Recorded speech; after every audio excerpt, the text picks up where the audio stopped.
शंकर जी, प्रिया, रोशनी, ज्योति, विक्रांत, चलिए स्टार्ट करते हैं। हाँ यस सर। सर। ओके हाँ दादा सब बात बताओ।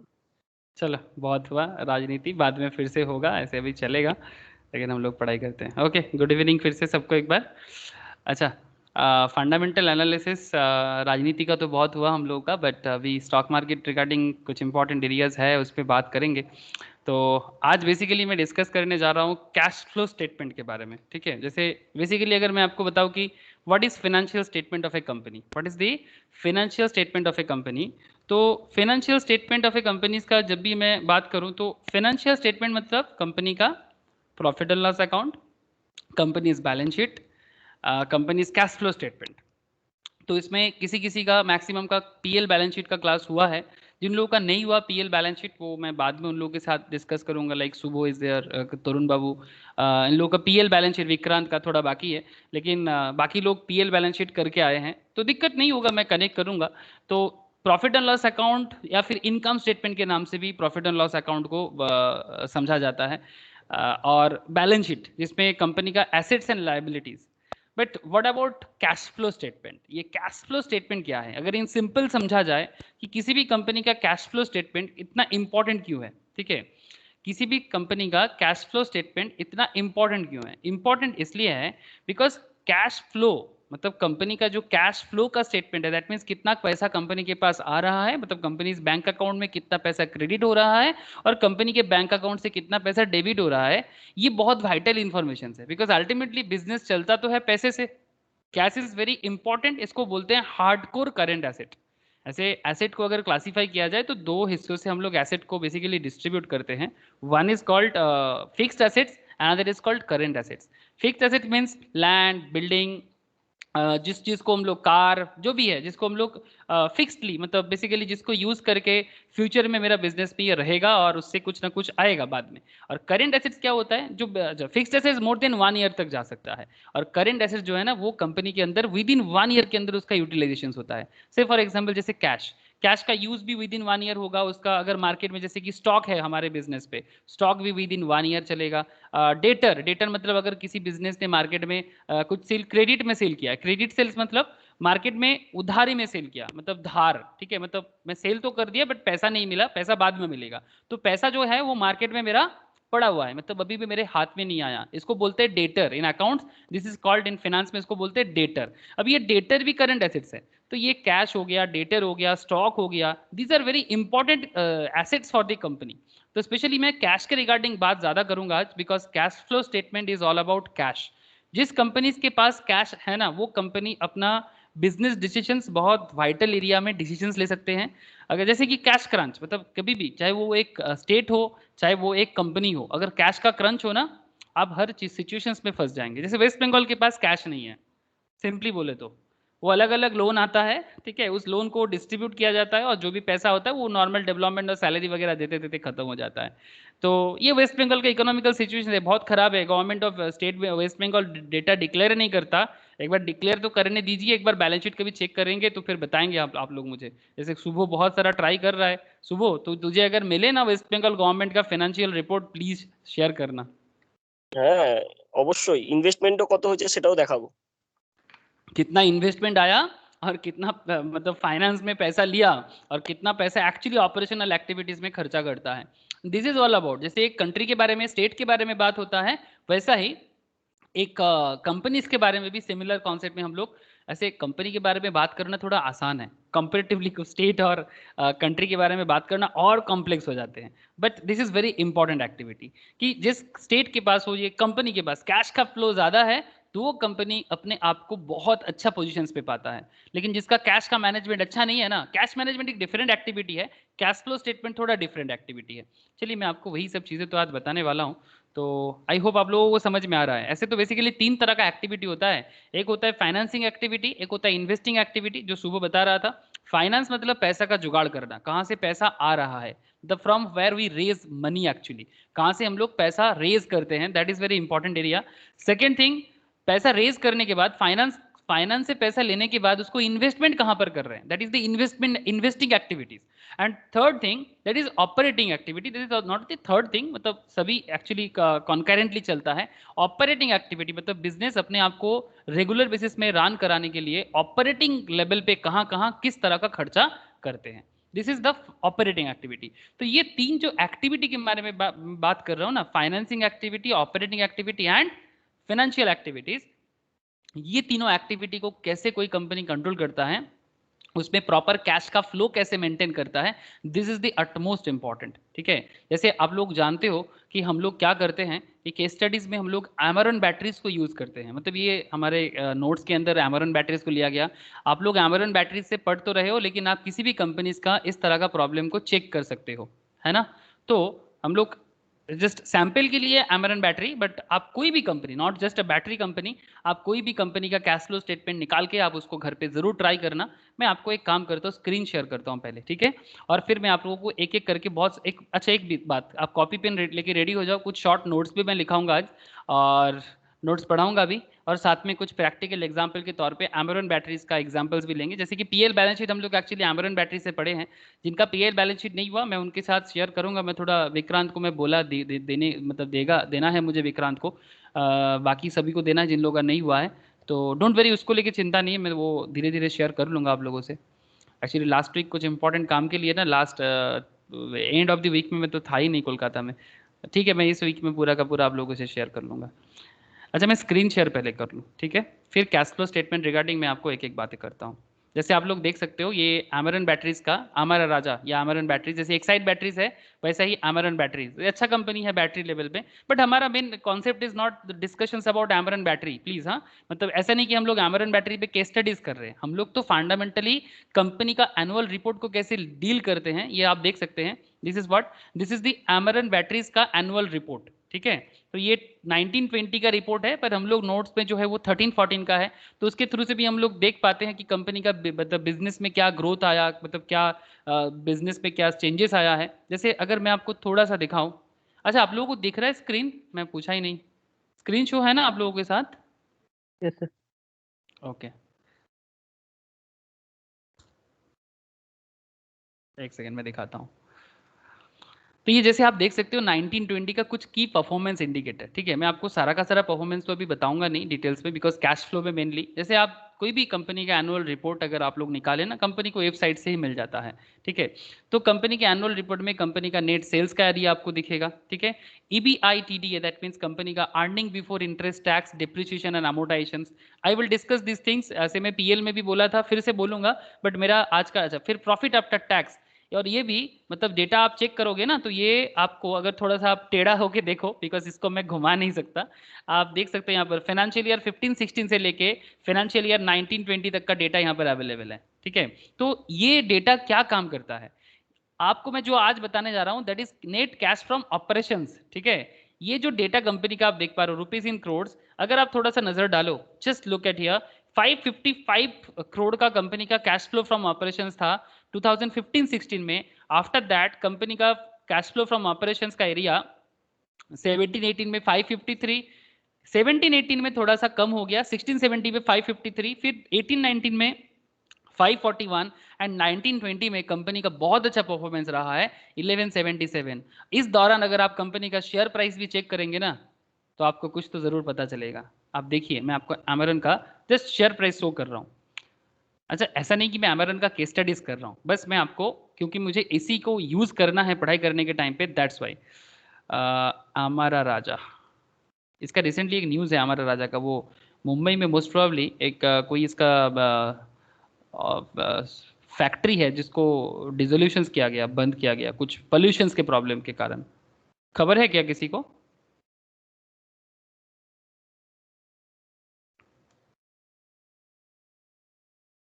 हेलो, ये खबर सुने क्या आप लोग? हाँ, ये खबर है ये लेटेस्ट खबर है, मैं तो कुछ दिनों से कुछ ट्रैक नहीं कर पाया, बट ये रिसेंटली कुछ डिसोल्यूशंस का प्रॉब्लम हुआ है, मतलब कुछ फैक्ट्रीज में।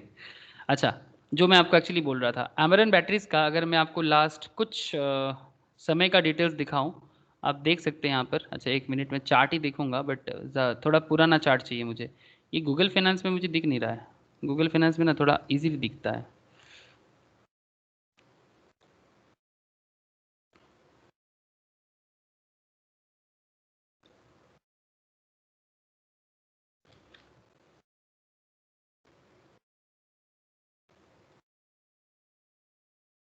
मिला।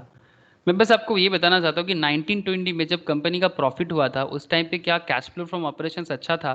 तो क्या उस टाइम पे कंपनी का कुछ चेंजेस हुआ था? 2015, 16, 19, 20 का अगर मैं लेटेस्ट देखूं यहाँ पर, इस टाइम पे ये देख सकते हैं आप, ठीक है।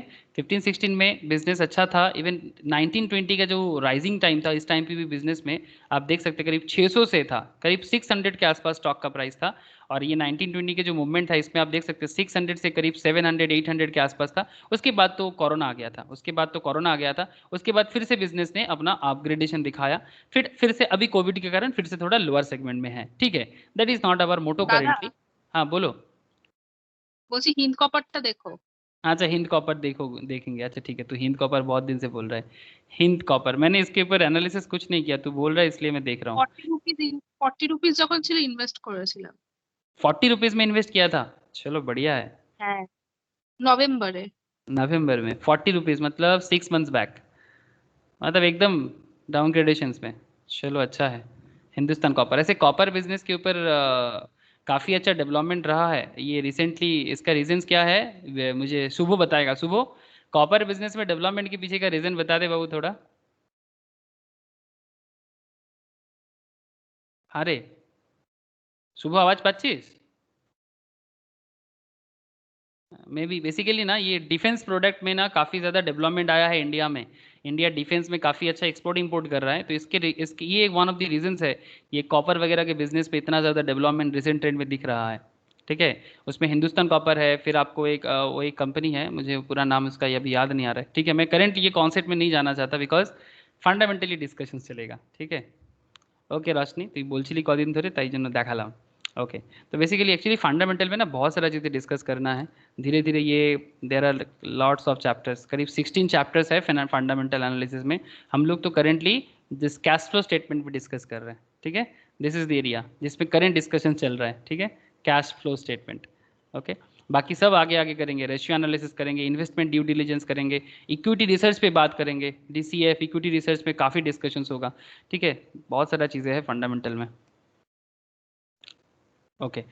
तो बेसिक कॉन्सेप्ट क्या है कि मैं आपको बस वही बताना चाह रहा था कि ये जो एमरन बैटरीज का जो डिटेल्स मैं आपको दिखा रहा था कि ये जो कंपनी का जो डिटेल्स कैश का जो फ्लो हुआ है, ठीक है, उसके ऊपर डिपेंड करके एक्चुअली कंपनी का अर्निंग पर शेयर। जब जब देखिए कैश फ्लो चेंज हुआ, उसके साथ साथ प्रॉफिट आफ्टर टैक्स, ईबीआईटीडी, सभी चीज़ें 1920 में अच्छा खासा परफॉर्म किया है। हाँ, नेट करेंट एसेट में थोड़ा सा चेंजेस दिख रहा है। तो ये चेंजेस कैसे रीड करेंगे हम लोग, ठीक है, कि ये कैश फ्लो के ऊपर डिपेंड करके बिजनेस का जो भी फाइनेंशियल चेंजेस होता है उसको कैसे रीड करना है, उसके लिए आपको फंडामेंटल एनालिसिस को समझना पड़ेगा, ठीक है। जैसे ये एक्चुअली 13, 14 का कैश फ्लो स्टेटमेंट है, अगर आप थोड़ा सा ध्यान दो तो आपको दिखेगा। दिस इज द 13, 14 का कैश फ्लो स्टेटमेंट। ये मेरा पेन कहाँ चला गया? ये पेन जो यहाँ पर आता है, अच्छा मिला। दिख रहा है सबको कैश फ्लो स्टेटमेंट? मुझे थोड़ा बताइएगा। मैं अभी इसको जस्ट आपको दिखा रहा हूँ, अब इसके डिटेल्स डिस्कशंस करना है। Cash flow statement this is 13, 14 का है, आप लोग रिसेंट चेक कर सकते हैं 19, 20, 20, 21। मैं बस तो ये एग्जाम्पल के तौर पे यूज कर रहा हूँ। क्या सबको दिखाई दे रहा है? प्लीज टेल मी, बताइएगा थोड़ा। Hello, okay.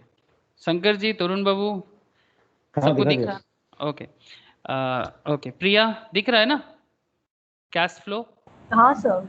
ओके, तो ये cash flow from operating activities, आप यहाँ पर चेक कर सकते हो कि cash flow from operating activities, ये जो एमरन बैटरीज है इसका ऑपरेटिंग एरिया से क्या क्या कैश फ्लो हुआ है वो भी आपको एट ए टाइम पे 2 ईयर का दिखेगा। एक 13 का, दैट इज मार्च 31, 2013 का, और ये मतलब जो आपका करंट ईयर चलेगा। सिमिलरली जब अगर आप 1920 चेक करोगे तो सिमिलरली आपको 19 भी दिखेगा, 20 भी दिखेगा। तो ये लास्ट ईयर हो जाता है, ये करंट ईयर हो जाता है। Profit before tax from continuing operations, उसमें कंपनी का उस टाइम पे डिप्रिसिएशन था, एमोटाइजेशन था। डिप्रिसिएशन क्या होता है? फिक्स एसेट्स में होता है, ये आप लोग जानते हैं, नेचुरल वेयर एंड टियर के कारण, ठीक है। डिप्रिसिएशन एक नॉन कैश आइटम है तो उसको एडजस्ट करना पड़ता है, बिकॉज डिप्रिसिएशन जब होता है ना तो उसमें एक्चुअली कंपनी का कैश का फ्लो नहीं होता है। M I right sir? आप लोग मेरा बात समझ पा रहे हैं? डिप्रिसिएशन मतलब सिंपल बात है कि सपोज मेरे पास ये मोबाइल फोन है, ये फोन मैंने 20,000 में लिया था, आप लोग देख पा रहे हैं ना, आपके पास भी मोबाइल फोन है, किसी के 10,000 का हो सकता है, किसी का 25 का, किसी का 75 का, ठीक है, डिपेंडिंग ऑन द कंपनीज और उसका मॉडल। मेरे पास ये फोन मैं 20,000 में लिया था, अभी इस फोन को मैं अगर करीब 6 मंथ्स एंड उससे ज्यादा हो गया, ठीक है, 6 मंथ्स एंड उससे ज्यादा हो गया, तो इसको मैं अगर सेल करने जाऊँ तो हार्डली मुझे 12,000 भी नहीं मिलेगा मे बी, ठीक है। तो ये जो मैं बता रहा हूँ कि 20 का फोन मुझे 12 में मिलेगा, दिस इज एक्चुअली डिप्रिसिएशन।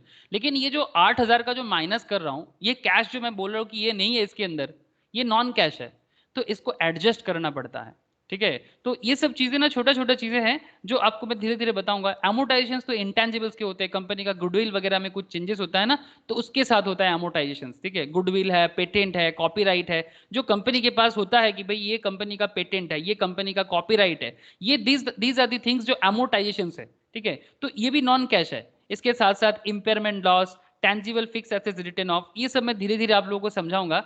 इसमें मैं अभी इसलिए चर्चा नहीं करूंगा क्योंकि पहले मुझे ना आपको कैश फ्लो के बारे में थोड़ा डिटेल्स बताना है, तभी जाके आप एक्चुअली कंपनी का रिपोर्ट में कैश फ्लो स्टेटमेंट को रीड कर पाओगे, ठीक है। तभी जाके आप ये जो पूरा डिटेल्स आप देख पा रहे हो ना, cash flow from operating activities, cash flow from investment activities, cash flow from financing activities, ये सारा का सारा आप रीड कर पाओगे और उसके ऊपर डिपेंड करके आप एक्चुअली कंपनी के कैश का पोजीशन को समझ पाओगे। तो इसको समझने के लिए थोड़ा डिटेल्स में बात करें, मतलब मैं डायरेक्टली चालू करूंगा तो मुश्किल हो सकता है, इसलिए मैं थोड़ा सा स्टोरी वाइज बैकग्राउंड को पहले थोड़ा रेडी करें, फिर मैं धीरे धीरे आप लोगों को एनुअल रिपोर्ट के अंदर आ जाऊंगा। बात समझ में आ रहा है ना? बस मुझे इतना बताइएगा तो फिर मैं आगे प्रोसीड करूंगा कि किस तरह से हम लोग स्टेटमेंट को समझ सकते हैं, उसका कॉन्सेप्ट आप लोगों को समझ में आ रहा है ना? हेलो है दादा। Yes, sir. তরুণ বাবু কানেক্ট হচ্ছে কি কিছুটা? हाँ हाँ हाँ ठीक है। अच्छा ठीक है। तो cash flow statement, what is this cash flow statement? मैंने तो आपको स्टेटमेंट अभी दिखाया कि व्हाट इज मतलब कैसे देखने में होते हैं। कंपनी के अंदर कैश फ्लो स्टेटमेंट दिखता है, कंपनी का फाइनेंशियल रिपोर्ट के स्टार्टिंग में कैश फ्लो फ्रॉम ऑपरेशंस के ऊपर अलग से एक कॉलम भी बनाया गया है, दिस इज द समरी। ये समरी देख के भी आप कंपनी के बारे में एक्चुअली डिसीजंस ले सकते हो। But what is cash flow statement, ये कैसे काम करता है? मैंने आप लोगों को नोट्स भी शेयर किया, मेरे क्लास के बाद या बाद में कभी भी आप इसको फिर से घर पे गो थ्रू भी कर सकते हो। तो cash flow statement is a very important financial statement as it reveals how much cash the company is actually generating। जो कंपनी है वो एक्चुअली कितना कैश जनरेट कर रहा है। Is this information not revealed in the PL statement? क्या ये प्रॉफिट एंड लॉस अकाउंट में नहीं है? There is a big question कि क्या ये प्रॉफिट एंड लॉस अकाउंट में नहीं है। मतलब प्रॉफिट एंड लॉस अकाउंट क्या होता है? कंपनी के पीएल होते हैं, ठीक है। ऐसे ये जो आपको दिख रहा है ना, this is cash flow. Company के फाइनेंशियल रिपोर्ट जब भी आप चेक करेंगे, आपको कैश फ्लो के साथ साथ और भी कुछ चीजें देखना पड़ता है, जो एक्चुअली हम लोग प्रीवियस क्लासेस में चर्चा कर रहे थे। एक पीएल है और एक बैलेंस शीट है। जिन लोगों का पीएल बैलेंस शीट नहीं हुआ वो मैं बाद में उनको बताऊंगा। आप देख सकते हैं, this is balance sheet of the company and similarly this is the PL of the company, profit and loss of the company. आपको सारा का सारा चेक करना पड़ता है। पहले पीएल बैलेंस शीट बनता है, बाद में कैश फ्लो स्टेटमेंट बनता है। अब जिन लोगों का पीएल बैलेंस शीट बाद में मतलब नहीं हुआ, उनको मैं धीरे धीरे उनके साथ कनेक्ट करूंगा। बट इंपॉर्टेंट क्या है कि पीएल में क्या होता है ना, कंपनी अपना इनकम स्टेटमेंट शो करता है। क्या शो करता है? Income statement. Basically income statement में क्या रहता है? क्या इनकम स्टेटमेंट चेक करने से कैश का पोजीशन समझ में आ जाएगा? नहीं, पूरा का पूरा नहीं आएगा। बहुत सारा ना छुपा हुआ मतलब मैनिपुलेशंस प्रॉब्लम रहते हैं उसके अंदर, ठीक है। जैसे हमें यहाँ पर रेवेन्यू तो दिखेगा, सेल ऑफ प्रोडक्ट्स का भी नॉलेज पता चलेगा कि कंपनी का कितना सेल हुआ है, एक्साइज ड्यूटी कितना दिया वो भी पता चल सकता है, नेट सेल प्रोडक्ट कितना वो भी पता चल सकता है, नेट रेवेन्यू फ्रॉम ऑपरेशंस का भी नॉलेज तो मिल जाएगा, एक्सपेंस का भी डिटेल्स पता चलेगा। बट इसके अंदर कैश का पोजीशंस पता करना बहुत मुश्किल हो जाता है। that is the reason as per accounting standards 3 के हिसाब से government of India institute of chartered accountants को बोला है कि आप लोग एक अकाउंटिंग स्टैंडर्ड्स बनाओ, ठीक है। जो ministry of corporate affairs and also business development का जो फाइनेंस मिनिस्ट्री है वो भी देखते हैं, और इंस्टीट्यूट ऑफ चार्टर्ड अकाउंटेंट्स को बोला कि आप अकाउंटिंग स्टैंडर्ड्स बिल्ड करो और कंपनी का कैश पोजीशंस के लिए उनको एक अलग से स्टेटमेंट बिल्डअप करने के लिए बोलो। And that is the main background कि वो अलग से कैश फ्लो पोजीशंस बनाते हैं। बिकॉज सिर्फ profit and loss account check करके कंपनी का एग्जैक्ट कैश पोजीशन समझना मुश्किल होता है। Because ultimately at the end of the day cash बहुत बात करता है। At the end of the day cash flow बहुत सारा बातें करते हैं। तो पीएल में हर चीज का पता करना मुश्किल क्यों होता है मैं आपको आगे बताऊंगा, वेट करना, ठीक है। बिकॉज एवरीथिंग बहुत डिटेल्स चर्चा है, तो धीरे धीरे ही बात करना मुझे लगता है सही रहेगा। तो प्रॉफिट एंड लॉस में क्या प्रॉब्लम है? Wait, is this information not revealed the PL statement? क्या पीएल में कैश का पता नहीं चलता? Well the answer is both yes and no, जो मैं भी तब से आपको बोल रहा हूँ। Answer is both yes, PL में कैश का पता चलता है and as well as no, नहीं पता नहीं चलता। Consider the following scenario. देखिए एकदम रियल लाइफ एग्जांपल्स है, आपको बड़ा मजा आएगा। ठीक है, रियल लाइफ है, बिकॉज ऐसे ही होते हैं बिजनेस पे।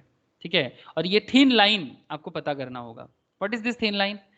Assume a simple coffee shop selling coffee and short eats. Okay, coffee sale करता है, लाइक सीसीडी हो सकता है या फिर जो भी छोटा मोटा भी हो सकता है। आई डोंट नो, इतना ज़्यादा मुझे नॉलेज नहीं है मतलब क्या क्या मार्केट में दुकान है, बिकॉज मैं उतना विजिट नहीं करता नॉर्मल में भी।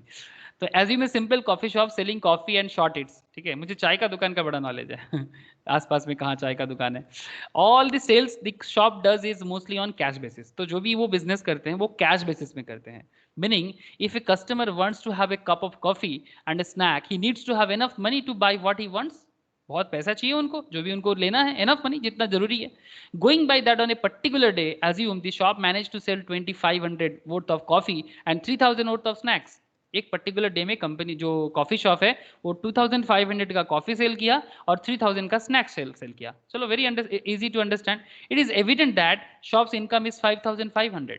ठीक है, अमेरन बैटरीज तो ठीक है, समझ जाएंगे बैटरी क्या, बैंक, हर तरह का बिजनेस को समझ सकते हैं, बट पहले सिंपल बिजनेस मॉडल को समझना बहुत जरूरी है। ठीक है, for that day 5500 is reported as revenue in PL. ये जो 5500 का डेटा आया है ना, ये एक्चुअली कंपनी के कहां पर शो होगा? ये कंपनी के पीएल में शो होगा। क्या नाम पे शो होगा? रेवेन्यू पे शो हो जाएगा, सेल ऑफ प्रोडक्ट्स। जैसे ये तो बैटरी बिजनेस है, वो अपना बैटरी का डेटा दिखाया। कॉफी का बिजनेस होगा, जैसे कैफे कॉफी डे है ना, ऐसे कैफे कॉफी डे का बिजनेस फिर से बढ़ सकता है। उनका ओनर का सुसाइड के बाद तो बिजनेस का धीरे धीरे बहुत मुश्किल हो गया था। आप लोग पता है ना सीसीडी के बारे में, सीसीडी डीलिस्टेड नहीं हुआ, सीसीडी फिर से मार्केट में आ सकता है, मतलब अच्छा बिजनेस करेगा, ऐसे बातें चल रहा है। कुछ कंपनीज कैफे डे को क्या नाम से है? कैफे कॉफी डे कोई मुझे बता सकता है? कॉफी डे नाम पे है ना, कॉफी डे, क्या नाम है? स्पेलिंग बता थोड़ा। COFFEE। COFFEE, coffee day. Yes, coffee day enterprise. इसका बिजनेस बहुत नीचे चला गया है। इसका मुझे खबर, आप लोग भी इसका रिसर्च कर सकते हो। मुझे मतलब कॉफ़ी का एग्जांपल्स आया तो मैं आपको कनेक्ट कर रहा हूँ।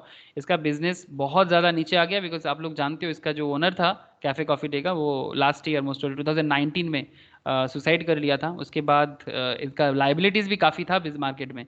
लेकिन अगर आप इसका बिजनेस का एरिया देखो, ये मार्केट में लिस्टेड तो हुआ था करीब 2014-15 के आसपास मोस्ट प्रोबेबली। उसके बाद बिजनेस खराब नहीं किया था कभी, मोटा मोटी ठीक ठाक। फिर ये बिजनेस धीरे धीरे, ये 2019 में आप देख पा रहे हैं ना, 2019 में ये धीरे धीरे गिरने लगा। अभी बिजनेस में कुछ नहीं है, लेकिन अगर कोई अच्छा कंपनी इस बिजनेस को ले ले, टेक ओवर कर ले, तो इस बिजनेस में फिर से जान आ सकता है। तो बिकॉज इसके पास इंफ्रास्ट्रक्चर है, मोस्ट इंपॉर्टेंटली इसके पास इंफ्रास्ट्रक्चर है। तो मैं ऐसे खबर आ रहा था, बट अभी पक्का नहीं हुआ। आप लोग चाहो तो रिसर्च कर सकते हो। अगर मैं भी कुछ डिटेल्स और निकालूं तो मैं भी आप लोगों के साथ शेयर करूंगा। ठीक है अभी। सर, हाँ बोलो सर। सीसीडी और टाटा का कुछ न्यूज़ आया था ना? यस, तभी तो मैं बोला सीसीडी का और टाटा का कुछ न्यूज़ आया है। वो बात चल रहा है कि वो डेब्ट भी उसको वापस करना पड़ेगा, बिकॉज इसका बहुत सारा लाइबिलिटीज़ है। इसका बहुत सारा कॉफ़ी गार्डन भी है साउथ में। ठीक है, वो सब लाइबिलिटीज़ और एसेट्स का क्या चक्कर रहता है, उसके बाद कॉफ़ी शॉप को कैसे वो मैनेज करता है, ये देखना पड़ेगा। बट इसीलिए काफ़ी लो लेवल में है स्टॉक। अब देखना पड़ेगा इसको किस तरह से न्यू बिजनेस मॉडल में ये आ सकता है। आपने सही खबर दिया सर, एकदम वेरी गुड ज्योति। अच्छा, तो बेसिकली ये जो 5500 आप देख पा रहे हैं ना, जो ये कॉफी बिजनेस करके वो एक दिन में कमाया 5500 का, ये प्रॉफिट और लॉस अकाउंट में रेवेन्यू सेक्टर्स में से दिखता है। ठीक है, जैसे कि मैं आपको पीएल में दिखाया।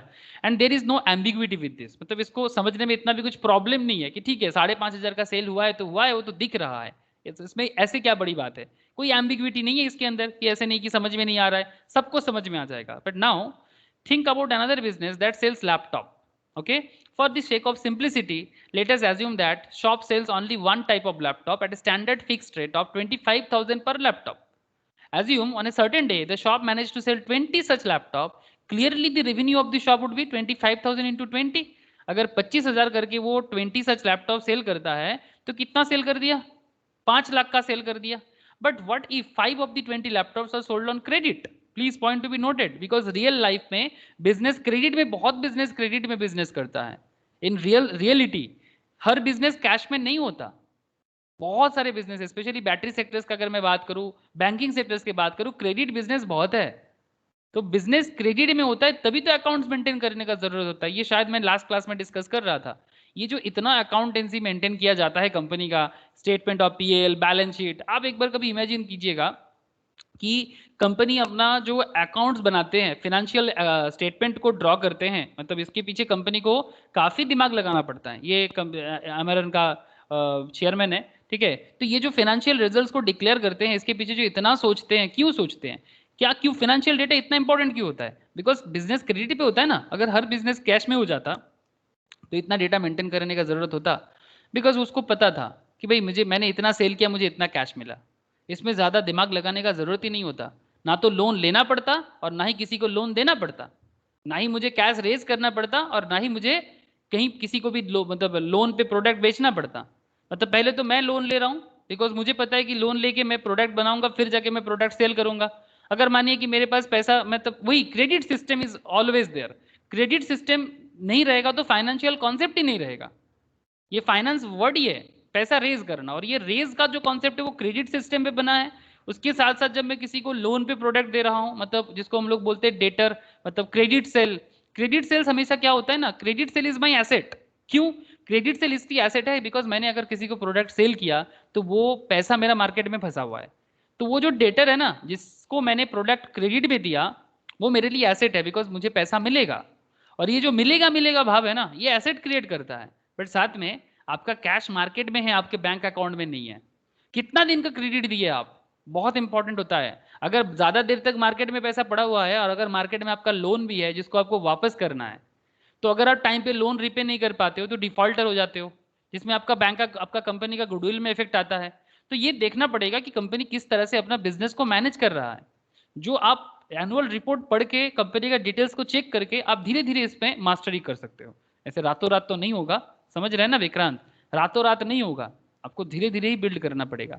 इसके लिए आपको एक एक कॉन्सेप्ट, जैसे अभी कैश फ्लो सीख रहे हैं, ठीक है, तो कैश फ्लो में ध्यान दो, पूरा सीख जाओगे, कोई दिक्कत नहीं होगा, ठीक है। तो पहले कैश फ्लो में धीरे धीरे आगे बढ़ते हैं सर। तो 5 लाख का जो बात है, उस पे से 5 लैपटॉप ऐसे हैं जो आपने क्रेडिट पे सेल किया। Credit sale is when the customer takes the product today but pays the cash at a later point in time. In this situation here is how the number should look. Cash sale कितना किए, accounts में कैसे बन रहा है देखिए, ठीक है। मैं यहाँ पर जर्नल लेजर तो नहीं सिखा रहा हूँ आपको, बट बेसिक अकाउंट्स तो आप इतना समझ जाओगे, बेसिक बिजनेस है। 15 लैपटॉप ऐसे हैं जो 25,000 करके 3,75,000 का है, एंड क्रेडिट सेल 25 करके 25,000 का है, दैट इज 1,25,000 का। टोटल सेल्स तो दिख रहा है 5 लाख, जो रेवेन्यू में आप शो कर सकते हो, बट इसमें पूरा का पूरा कैश आपके पास नहीं आया। तो कई बार ऐसे होते हैं, इन्वेस्टर सेल देख के चौंकाचौंध हो जाते हैं, मतलब सेल देख के ना वो बहुत हैप्पी हो जाता है, बट अगर मार्केट में पैसा पड़ा हुआ है, मतलब फंस चुका है क्रेडिट पे, वो भी बात देखना पड़ेगा। If the shop was to show its total revenue in the PL statement, you would just see a revenue of 5 lakh। तब आप PL चेक करते हो, जैसे कि यहाँ पर एमरन का PL आप देख सकते हो, आप PL में रेवेन्यू चेक कर रहे हो 5 लाख, बट क्या कंपनी के पास 5 लाख का रेवेन्यू सच में मिला है? आप लोग मेरा बात समझ पा रहे हैं? 5 लाख का जो रेवेन्यू दिख रहा है, बट क्या सच में कंपनी के पास 5 लाख है? हेलो, ना नहीं सर। नहीं है ना? तो how much of this 5 lakh is actually present in the company's bank account is not clear. What if this company had a loan of 4 lakh? इस पे भी एक बड़ा सवाल है कि 5 लाख तो कंपनी का रेवेन्यू दिख रहा है, बहुत अच्छा बात है, बट अगर 4 लाख मार्केट में लोन है तो that had to be repaid back urgently. Even though the company has a sale of 5 lakh, it has only 3,75,000 in its account. Company के पास 3,75,000 का बैंक अकाउंट में है। This means that company has a cash crunch as it cannot meet its debt obligations. आप fundamental समझ रहे हो company का? मतलब दिखता कुछ है, समझने में के लिए आपको ध्यान रखना पड़ेगा। सेल देख के आप बहुत खुश हो सकते हो, बट आपको देखना पड़ेगा इसमें कितना क्रेडिट है और कितना कैश है। ये क्रेडिट सेल है और ये कैश सेल है।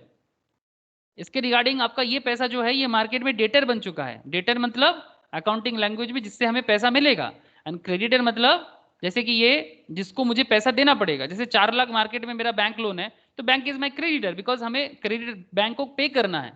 वो लोन प्रोवाइडर है, मेरे लिए क्रेडिटर है। जिसको मुझे पे करना है वो उसको मुझे क्या बोलना पड़ता है? क्रेडिटर बोलना पड़ता है, बिकॉज उसको मुझे पे करना होगा। दिस इज मतलब मेरी लाइबिलिटी है। और डेटर का क्या है? उससे मुझे मिलेगा, तो वो मेरा एसेट है। मैं आपको सब आगे आगे बताऊंगा, asset, liabilities, cash flow statement के साथ कनेक्ट करके सब धीरे धीरे आपको बताऊंगा। कैश फ्लो स्टेटमेंट बनाना भी सीखूंगा, ठीक है, थोड़ा टाइम लेंगे लेकिन सीखेंगे। This means the company has a cash crunch and is cannot meet its debt obligation. The cash flow statement captures these informations. The statement of cash flow should be presented as an integral part of the entity's financial statements. तभी आप देख रहे हो यहाँ पर, अगर आप अमेरॉन batteries को देख रहे हो, अगर कोई भी दूसरा कंपनी सब ओपन करो ना, जैसे मैं आपको टाटा का भी दिखा सकता हूँ, ठीक है, आपको कोई भी कंपनी का एनुअल रिपोर्ट दिखा सकता हूँ मैं, कुछ कंपनीज मेरे पास है, बाकी आप कंपनी के साइट में जाके भी चेक कर सकते हो, ठीक है। ये टाटा का है, आप टाटा का एनुअल रिपोर्ट में जाओ, वहाँ पर भी आपको उसका भी कैश फ्लो स्टेटमेंट चेक करने को मिलेगा। बहुत बड़ा बड़ा होता है एनुअल रिपोर्ट, बट इतना भी नहीं कि आप चेक नहीं कर सकते, ठीक है। आप देख सकते हैं यहाँ पर, ये देखिए मेजर्ड एंड अमोर्टाइज इन्वेस्टमेंट, ठीक है, आपको मिल जाएगा, आप थोड़ा सा ढूंढेंगे ना आपको मिल जाएगा। तो बेसिकली मेरा कहने का मतलब ये है कि आप किसी भी कंपनी का जब डेटा चेक करोगे तो आपको उस कंपनी के डेटा को चेक करने के टाइम पे आपके दिमाग में होना चाहिए, फाइनेंशियल रिपोर्ट चेक करने के टाइम पे, कि क्यों चेक करना है, उससे क्या पता चलेगा, और पता करेंगे तो उसको एनालाइज कैसे करेंगे। जो दिखाएगा ऐसा नहीं कि आंख बंद करके मान लेंगे। उस दिन मेरे साथ एक जन का बात हो रहा था, वो बंदा एक अकाउंट का काम करता है और मुझे बता रहा था कि मैं उसको बता रहा था, वो बेसिकली वो बोल रहा था कि कैसे बिजनेस का पीएल बैलेंस शीट चेक करके कोई बंदा कैसे इन्वेस्ट कर दे। आप मेरा बात को समझना, जस्ट नॉर्मल डिस्कशन चल रहा था कि पीएल बैलेंस शीट चेक करके हम कैसे किसी कंपनी में इन्वेस्ट कर दे। तो वो बोल रहा है कि मैं तो कंपनी में अकाउंटेंट हूँ और हम लोग, मुझे पता है कि जब हम लोग पीएल स्टेटमेंट को बनाते हैं हम लोग उसमें कितना इधर उधर करते हैं। आप मेरा बात समझ पा रहे हैं? हेलो शंकर जी, आप बात समझ पा रहे हैं कि जब पीएल अकाउंट को बनाया जाता है कंपनी की तरफ से तो उस पर सारा का सारा डेटा ट्रू नहीं होता, ठीक है। ये जो भी डेटा हम देख रहे हैं this is not always true, because जितना मतलब ट्रू होना चाहिए उतना ट्रू नहीं है। कंपनी अपने हिसाब से थोड़ा बहुत मैनिपुलेट इसको करता है। क्या है शंकर जी, ये बात सही है कि नहीं है कि कंपनी थोड़ा बहुत तो मैनिपुलेट करेगा इसको अपने हिसाब से? हाँ करेक्ट है, करेक्ट है। इवन ऑडिटर भी जब ऑडिट करने आता है वो भी थोड़ा बहुत एडजस्ट एंड सेटलमेंट करता है, ठीक है, ये हम लोग जानते हैं। लेकिन अगर हद से ज़्यादा करे ना तो मुश्किल बढ़ जाएगा, हद से ज़्यादा करे तो मुश्किल बढ़ जाएगा, और ऑडिटर भी फंसता है। हम लोग देखे हैं रिसेंट ट्रेंड में कितना करप्शन का मामला सामने आया है। सबसे बड़ा कांड तो हुआ था सत्यम कंप्यूटर्स का, रामालिंगम राजू का केस, जो बड़ा फेमस कंपनी बना था सत्यम कंप्यूटर्स। ये बड़ा ही फेमस केस है। इस केस में जो सेबी इस पे पूरा केस किया था सत्यम कंप्यूटर्स पे, आज रामालिंगम राजू, बड़ा अच्छा बिजनेस चल रहा था इसका। अभी महिंद्रा सत्यम ने इसको खरीद, टेक महिंद्रा इसको बाद में एक्वायर कर लिया, बट ये अभी जेल में है। इसके ऊपर बहुत फेमस केस है, मतलब इन फेमस नहीं बोलना चाहिए ऑब्वियसली, मतलब बड़ा पॉपुलर हुआ था केस। तो ये सत्यम जो कंप्यूटर क्या किया था, अपने बिजनेस में प्रॉफिट एंड लॉस अकाउंट में प्रॉफिट को कुक कर दिया था। प्रॉफिट कुक का मतलब ये होता है कि ये जो पीएल स्टेटमेंट हम लोग तब से देख रहे हैं ना, पीएल को क्या कर दिया था, वो जानबूझ के ज्यादा कर दिया था। अब वही बहुत सारा कंपनी तो प्रॉफिट को कम करके शो करते हैं, और वो सत्यम कंप्यूटर्स ने क्या किया था, प्रॉफिट को ज्यादा करके शो किया था। क्यों? वो इन्वेस्टर को ये शो करना चाहता था कि उसका बिजनेस अच्छा प्रॉफिट दे रहा है, with in very short period company बहुत अच्छा ग्रोथ में है, तो उसमें वो इन्वेस्टर को अट्रैक्ट करना चाहता था। बट अगर झूठ के बलबूते पे अगर आप इन्वेस्टर को अट्रैक्ट करोगे तो ये बहुत खराब बात है। और जो सेबी को समझ में आ गया था, इसलिए वो स्पेशल ऑडिट करा के उसको पकड़ा। और इसमें कोई छोटा मोटा कंपनी नहीं, बिग 4 अकाउंटिंग फर्म लाइक पीडब्ल्यूसी जैसे कंपनीज इसके अंदर था। मतलब पीडब्ल्यूसी एक्चुअली पता नहीं था, पीडब्ल्यूसी अपना ब्रांड को खराब नहीं करेगा। एक्चुअली पीडब्ल्यूसी या बिग 4 जो भी है, ठीक है, जो बिग 4 चार्टर्ड फर्म्स होते हैं ना, या ऑडिट फर्म होते हैं, इनको इंडिया में अगर काम करना है तो उसको इंडियन चार्टर्ड से ही काम करवाना होगा। वो फॉरेन से किसी सीपीए को लाके यहाँ पर काम नहीं करवा सकता, ठीक है। ये बिग 4 चार्टर्ड फर्म आप लोग जरूर नाम सुने होंगे सभी ने, ठीक है, डेलॉयट, डीएनवाई, केपीएमजी एंड पीडब्ल्यूसी, प्राइस वाटर कूपर जो है, ये बिग 4 में से ये पीडब्ल्यूसी सत्यम कंप्यूटर्स के केस में फंसा था। जो पीडब्ल्यूसी का चार्टर्ड फर्म मतलब चार्टर्ड अकाउंटेंट थे, वो लोग एक्चुअली घपला गया था, जानबूझ के सब पता था पर फिर भी हाँ कर दिया था और साइन करके अच्छा रिपोर्ट दे दिया था ऑडिट रिपोर्ट में, ठीक है। तो वो ऐसे नहीं कर सकते, ये as per chartered accountants rule के अगेंस्ट में है। तभी आज सारा का सारा जो भी पीडब्ल्यूसी के चार्टर्ड अकाउंटेंट थे सब जेल में है और सबका लाइसेंस छीन लिया गया, ठीक है। उसके साथ साथ फिर भी ऐसा नहीं बोलूंगा कि घोटाला बंद हो गया है, घोटाला आज भी हो रहा है, लेकिन फिर भी आप उतना घोटाला करो जितना माफ हो सकता है। जैसे कि आप लोग जानते हो Gitanjali gems and jewels, recently जो केसेस आके सामने, नीरव मोदी का केस, कितना बड़ा करप्शन होके निकला, कैसे पता चला? ऑब्वियसली स्पेशल ऑडिट करके पता चल जाता है। अगर आप देखिए क्या बोलते हैं, किंगफिशर एयरलाइंस, विजय माल्या का केस, वो भी तो बाहर निकल के आया। तो ऐसे बड़े बड़े केसेस आ जाता है, अब क्या है ना, छोटा मोटा प्राइवेट कंपनीज के केस में इतना ज़्यादा दिमाग कोई लगाता नहीं है, ठीक है, तो वो छोटे लेवल में बात नहीं है। ये स्टॉक मार्केट लेवल में कंपनीज ज़्यादा घोटाला करेगा तो वो ज़्यादा दिन तक टिक नहीं पाएगा, सिंपल बात है, ठीक है। तो वो देखना पड़ेगा हम लोगों को रेगुलर बेसिस में कंपनी का एनालिसिस करके। लेकिन अल्टीमेटली चाहे वो कितना भी हमें झांसा देने का कोशिश करे, बट अल्टीमेटली उसको तो यही रिपोर्ट निकालना होगा। कंपनी का पीएल बैलेंस शीट अगर आप देखेंगे ना, हर्षद मेहता या फिर झुनझुनवाला, जो भी बड़े बड़े इन्वेस्टर्स है, ये जब भी कंपनी में इन्वेस्ट करते हैं ना, तो एक्चुअली कंपनी का यही सब डिटेल्स चेक करता है, और चेक करने के बाद थोड़ा अपना कॉमन सेंस लगाते हैं, ठीक है, अपना थोड़ा सा वो कॉमन एक्सपर्टाइज होते हैं सबका, वो एक्सपर्टाइज को यूज करते हैं और तब जाके वो कंपनी के बारे में कुछ ना कुछ डिसीजंस ले पाते हैं। तो वही एक्चुअली है कि कैसे इस सब चीज़ों को रीड करें। तो ठीक है, चलिए मैं आपको और डिटेल्स में बात करते हैं इसको। So ultimately, the cash flow statement capture these information. The statement of cash flow should be presented as an integral part of entity's financial statement. Hence, in this context, evaluation of the cash flow statement is highly critical as it reveals, amongst other things, the true cash position of the company. कि actually company के पास कितना नगद पैसा है, जो company का true position समझाते हैं। To sum up, every company's financial performance is not so much dependent on the profit earned during a period, but more realistically on liquidity or cash flows. Company का मतलब किसी एक particular period में उसका PL कितना मजबूत दिख रहा है, यही सिर्फ इंपॉर्टेंट नहीं है, उसका लिक्विडिटी और कैश फ्लो पोजीशंस बहुत इंपॉर्टेंट है। मतलब कंपनी कितना लिक्विडिटी, मतलब कि किसी भी मूवमेंट में कंपनी कुछ डिसीजंस अगर कंपनी के प्रति आ जाए, कुछ मार्केट में लोन हो जाए, तो क्या कंपनी का वो एबिलिटी है अपना लोन को वापस करने का, या कंपनी अगर मार्केट में कोई न्यू वेंचर लॉन्च करना चाहे तो क्या वो पोजीशंस ले सकता है। तो कंपनी का liquidity and profitability positions is also depend on companies cash flows. तो ये कैश फ्लो का जो कॉन्सेप्ट है, इसमें अगर अब मैं थोड़ा सा आपको दिखाऊं, एक्टिविटीज ऑफ ए कंपनी, एक कंपनी क्या क्या एक्टिविटी कर सकते हैं, very very important area, please बात को सुनिएगा। कि एक कंपनी, कोई भी कंपनी को आप पुट कर दीजिए इसमें कि कंपनी कहां कहां अपना कैश फ्लो को यूज करेगा, ठीक है। Before we ahead to understand the cash flow statement, it is important to understand the activities of a company. एक कंपनी क्या क्या करता है। If you think about a company and the various business activities it undertakes, you will realize the company's activities can be classified under the 3 standard baskets. एक एक example से आगे आगे बात करेंगे। Imagine a business may be a very well established fitness center. 2 minute के लिए सोचिए कि कोई जिम जाम है, ठीक है, जिम मतलब आप समझते हैं ना, फिटनेस सेंटर से योगा भी हो सकता है, जिम भी हो सकता है, Teleworkers, Gold, gyms, etc. With a sound corporate structure, what are the typical business activities you think a fitness center would have? चाहे बैटरी बिजनेस हो, चाहे जिम हो, चाहे आईटी कंपनीज हो, एक बिजनेस अपने आप को कहाँ कहाँ किस तरह से मजबूत कर सकते हैं, क्या क्या एक्सपेंस, क्या क्या एरिया वो कैश का यूज करता है। Let me go ahead few business activities.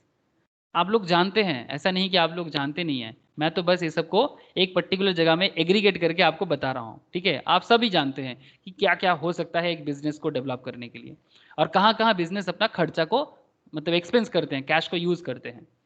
Display advertisement to attract new customers, most important area. Advertisement तो कैसे भी करके आपको करना है। हायर फिटनेस इंस्ट्रक्टर, बिकॉज हम लोग फिटनेस बिजनेस पे बात कर रहे हैं, तो ताकि आप लोग इजीली कनेक्ट हो जाओ, ठीक है। Hire fitness instructor to help client in their fitness workout. Buy few new fitness equipment to replace own out equipment, जो पुराना हो गया उसको चेंज करना है। Seek short term loan from bankers, ताकि जो भी थोड़ा बहुत इंफ्रास्ट्रक्चर डेवलप करना है ना, बिकॉज जिम तो इंफ्रास्ट्रक्चर पे चलता है, जिसका इंफ्रास्ट्रक्चर नहीं है प्रॉपरली, उसका जिम में ज्यादा कस्टमर अट्रैक्ट नहीं होगा। Issue A certificate of deposit for raising funds, ठीक है, आप सीडीज यूज कर सकते हो, ये एक तरह का फाइनेंशियल इंस्ट्रूमेंट है सीडीज, ठीक है, सर्टिफिकेट ऑफ डिपॉजिट, जिसको यूज करके आप फंड रेज कर सकते हो, ठीक है, बैंक के थ्रू से मिलता है नॉर्मली, ठीक है। Issue new shares to few known friends to raise fresh capital for expansion, कोई दोस्त वगैरह मिल जाए, एंजल बोल सकते हैं आप इसको, एंजल इन्वेस्टर्स। ये कौन है, जो थोड़ा आपको जान पहचान के आपके बिजनेस पे इन्वेस्ट कर दे, किसी के कहने पे, ऐसे होता है, रास पड़ोस में मिल जाता है कि जिसके कहने पे लोग इन्वेस्ट करता है, ठीक है, दोस्त लोगों में से, इसको एंजल बोलते हैं। किसी भी बिजनेसमैन को ऐसे एंजल स्टार्टिंग में मिलता है। Invest in startup company working towards innovative fitness regime, मतलब आसपास में कोई और भी छोटा छोटा जिम है जिनके पास इंफ्रास्ट्रक्चर नहीं है, लेकिन उनके पास कस्टमर्स है। आप क्या सोचते हो कि एक काम करते भाई, तुम भी मेरे साथ आ जाओ, तो आप उनके बिजनेस में भी इन्वेस्ट कर देते हो और वहां से भी आप उनसे भी रिटर्न कमा सकते हो। Park excess money in fix deposit, अगर कुछ एक्स्ट्रा पैसा है उसको एफडी में डाल दो, फ्यूचर में काम आएगा। 2 साल 3 साल का एफडी कर सकते हो, 6 महीने का एफडी कर सकते हो, ठीक है। Invest in A building coming up in neighbourhood for opening a new fitness centre sometime in future, आपको ऐसा लगता है कि धीरे धीरे आपका बिजनेस बढ़ेगा, तो कहीं पर भी नेबरहुड एरिया में अगर कहीं पर भी कोई न्यू बिल्डिंग बन रहा है जहां पर एक अच्छा जिम बना सकते हो और बड़ा, ठीक है, तो उसके लिए आप अभी से इन्वेस्ट करके रखोगे, जैसे कि फ्यूचर में काम करोगे। Upgrade the sound system for a better workout experience. Obviously हम लोग जानते हैं जुम्बा वगैरह होता है ना, अरे जिम में बहुत सारे ऐसे साउंड सिस्टम बहुत जरूरी होता है। मैं देखता हूँ यूट्यूब वगैरह में जुम्बा वगैरह क्या क्या बोलते हैं, मुझे सब पता नहीं है, बट अलग अलग साउंड के थ्रू से, वो नाच के थ्रू से, डांसिंग फॉर्मेशन के थ्रू से वर्कआउट होता है। क्या मैं सही बोल रहा हूँ? रोशनी, प्रिया, बोलो सही बोला कि नहीं? है दादा। ओके, तो ultimately upgrade the sound system for better workout experience. तो ये आपके बिजनेस पे डिपेंड करता है कि आप कहाँ खर्चा करोगे। ये तो जिम था, इससे पहले कॉफी बिजनेस पे बात कर रहे थे, बैटरी ले सकते हो, बैंकिंग सिस्टम ले सकते हो, आपको अलग अलग बिजनेस को समझना पड़ेगा। सर आपने जिम क्यों चूज किया? Because we can connect with gym in any, मतलब बहुत लोग कनेक्ट कर सकते हैं, इसीलिए जिम चूज किया। बट अगर आप कोई भी बिजनेस के बारे में मैं आगे आगे बात करूंगा। As you can see, above listed business activities are quite diverse. However, they are all related to the business. ये जो भी खर्चा आप लोग देखें ना, हर खर्चा का ना एक मतलब होता है, और वो मतलब आपको समझना पड़ेगा। डाइवर्स है, बट एक एक का अलग अलग मतलब है। जैसे कि ऑपरेशनल एक्टिविटी है इसके अंदर, इन्वेस्टिंग एक्टिविटी है इसके अंदर, फाइनेंसिंग एक्टिविटी है इसके अंदर। Activities that are directly related to the daily core business operations are called operational activities. Daily core relations, daily core business activities, जो business activity के साथ core related है, उसको बोलते हैं operational activities। जैसे कि sales, marketing, manufacturing, technology upgrade, resource hiring, ये सब क्या है? Operational activities। Investment में you can understand easily, activities pertaining to investment that the company makes with an intention of reaping benefits at a later stage. अभी benefit नहीं मिलेगा, future में benefit मिलेगा, जिसके लिए इन्वेस्ट करते हैं हम लोग। एक जैसे कि parking money in interest bearing instrument, मतलब कुछ ऐसी जगह में पैसा रख लो जहां से थोड़ा सा इंटरेस्ट मिले और बाद में वो फंड ज्यादा हो जाए। इक्विटी शेयर्स में इन्वेस्ट करो, investing in land, investing in property, plant and equipment, intangibles, मतलब आप कोई पेटेंट ले सकते हो, कोई कॉपीराइट खरीद सकते हो, किसी का कुछ स्पेशलिटीज है, ठीक है, इंटेंजिबल्स में आप इन्वेस्ट कर सकते हो।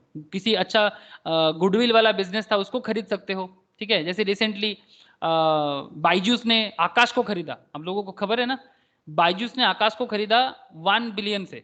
तो एक्चुअली बाइजूस आकाश को क्यों लिया? उसका गुडविल था और उसके साथ साथ उसका फिजिकल लोकेशंस भी था। बाइजूस ऑनलाइन ट्यूटोरियल में फेमस था, आकाश ऑफलाइन में फेमस था।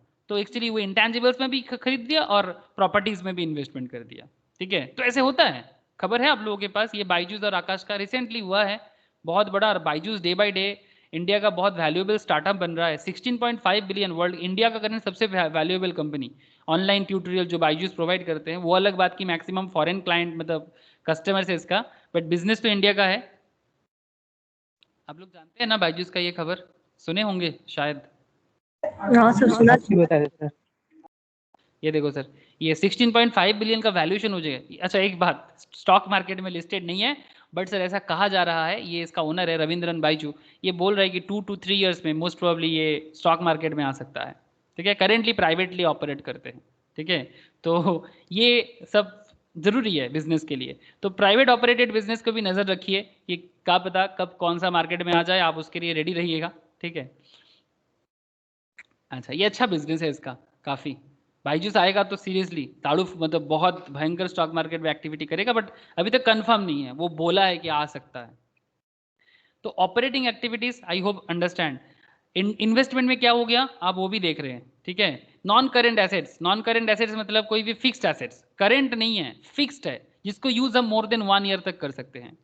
एंड दी अनदर एक्टिविटी जो कैश फ्लो में बहुत इंपॉर्टेंट है, that is financing activities.